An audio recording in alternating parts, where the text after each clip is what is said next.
In this video, I'm going to react to 10 NASCAR records that will never be broken.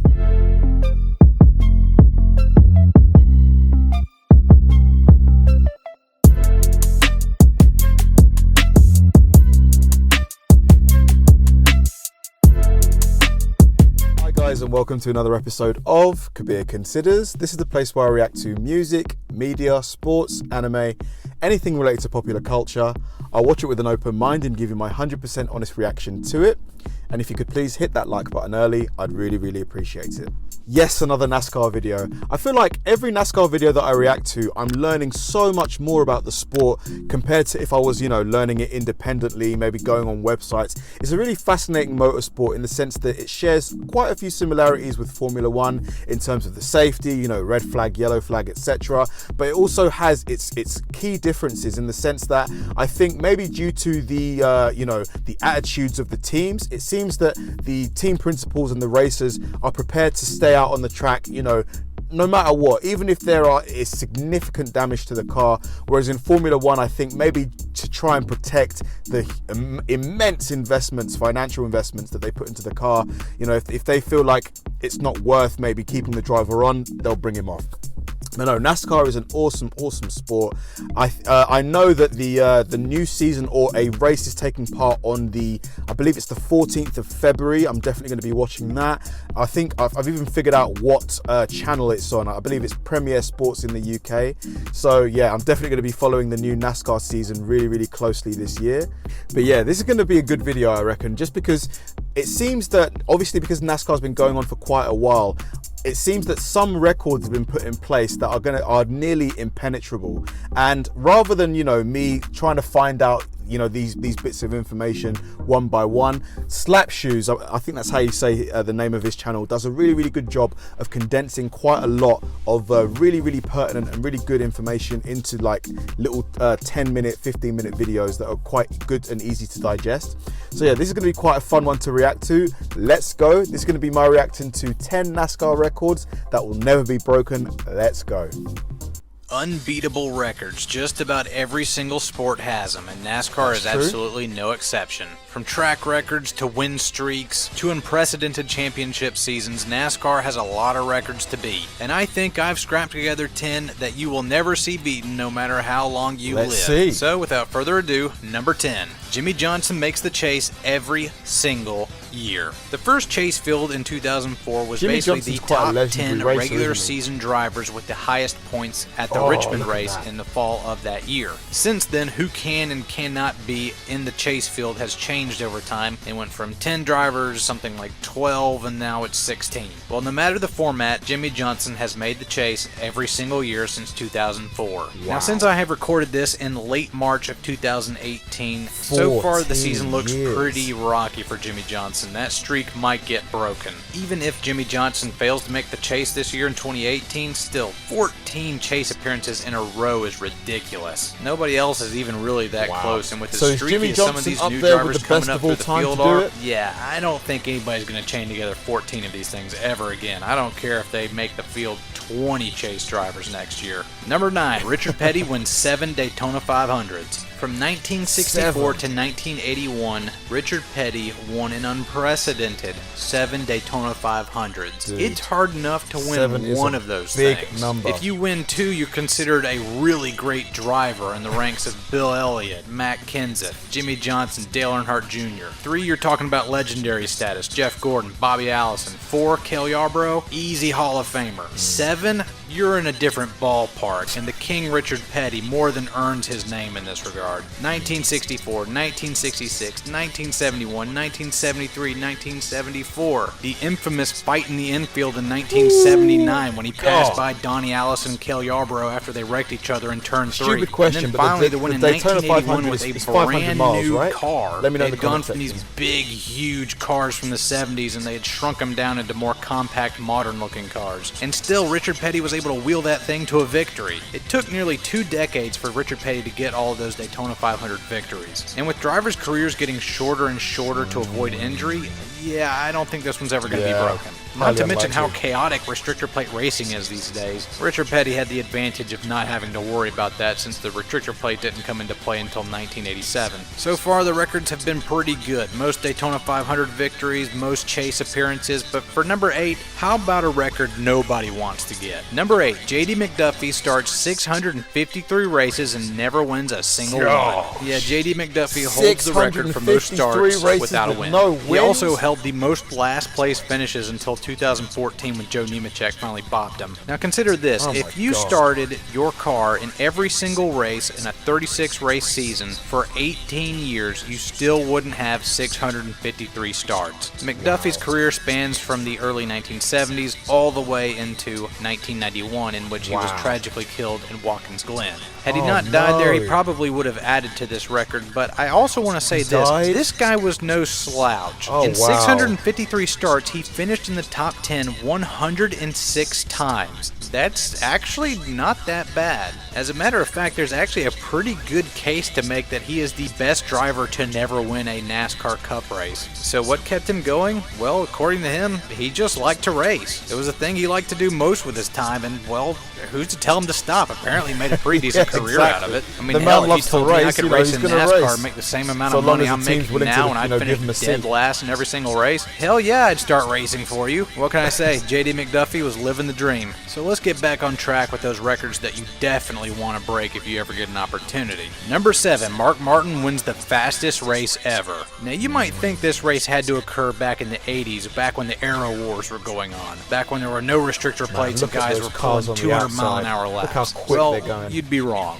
It was back in the blocky old days of the 90s cars with restrictor plates, if you can believe it. At the Winston 500 at Talladega Superspeedway in 1997, Mark Martin set a record that I say will never be beat. With an average race speed of 188.354 miles per hour, this is hands down the fastest race in NASCAR history. Average a full speed 500-mile race that took just 2.5 hours, actually a smidgen over 2.5 hours. The race ran perfectly caution-free the entire time. Now with the advent of stage racing where cautions come out a guaranteed 2 times every single race, and the fact that the last caution-free race was in 2001, ironically at Talladega, a track that is known for having huge wrecks, it's a pretty safe bet that this record is never ever going to be broken. If this record was ever going to be beaten, it would have to be at one of the big tracks. Daytona, Talladega, Michigan, California. It'd have to go caution-free and pretty much perfect. Whoever won the race would have to have perfect pit stops. There'd have to be no fuck-ups. Highly unlikely. Speaking of getting the perfect speed, number 6, Bill Elliott qualifies at 212.809 miles an hour. Yeah, Mark Martin holds the record for fastest race, but the fastest single lap was by Bill Elliott in qualifying at Talladega in 1987. Just a smidge under 213 miles an hour average.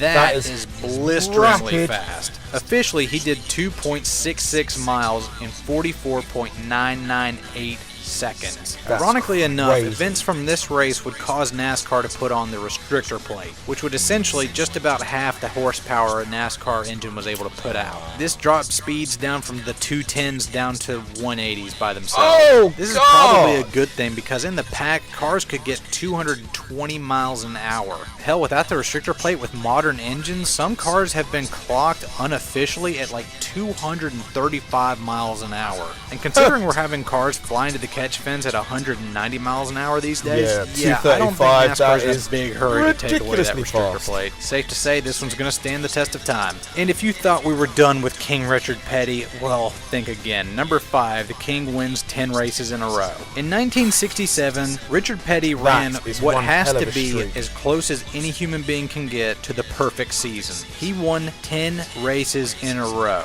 Now granted, they were running 48 race seasons back then, but even then, that's incredible. And while we're on the topic, let's go ahead and get to number 4. 1967 again, Richard Petty wins 27 races in a season.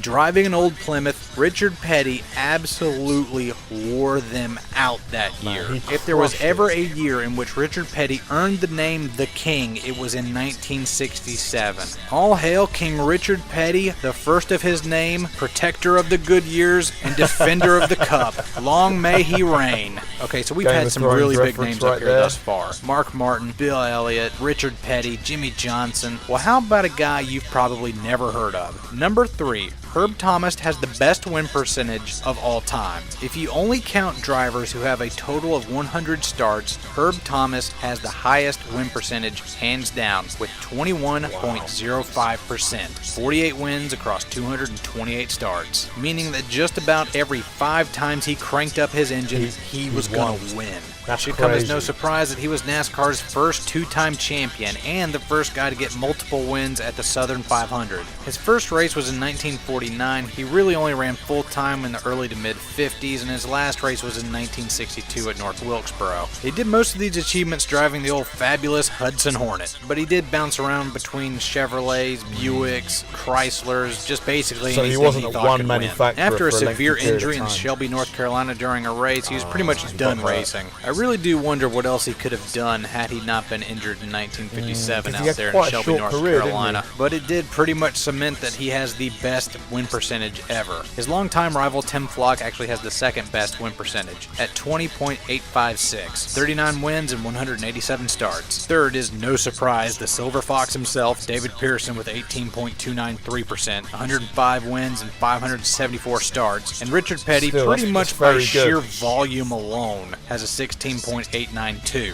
Jimmy Johnson's win percentage is somewhere in the high 14s, and Jeff Gordon's is 12.627. Now, if I were making this list in the mid-2000s, I would say that number 2 had to be Cale Yarborough, being the only guy to win 3 championships in a row. But by the time the 2000s ended and the early 2010s came along, well, that record got broken. Number 2, Jimmy Johnson wins 5 championships in a row. From 2006 to 2010, Jimmy Johnson went on a tear.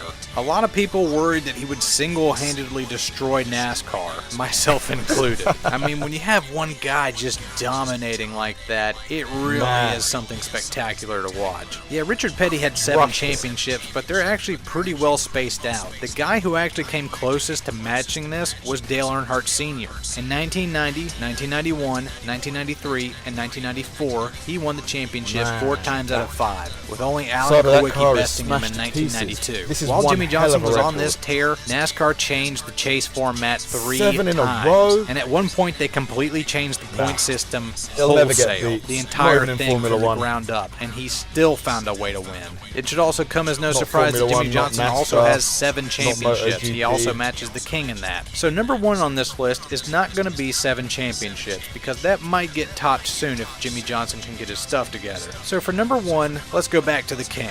The king, Richard Petty, won 200 races. From the late 1950s all the way to 1992, King Richard Petty was either A, winning everything in sight, or B, the most popular guy in the garage. Granted, he won most of these races pre-modern era, before 1972 when the race schedule got condensed. As I said earlier, back in the 60s, they were having 48, 45, 50 race seasons. Pretty much every single week there was a race or two going on. And Richard Petty, with the help of his father, Lee Petty, had not just a race team, but a race company. They were able to get to just about every single race, every single season. So it's really not surprising with a team that has that kind of money behind them, able to make every single start, they're able to string together the most wins in NASCAR history. For the last 2 decades, we've had 36 races a season. Let's say you could have just an astronomical season, like Jeff Gordon's 1998 season with 13 wins. You would have to do that every single year for 8 years just to top 100.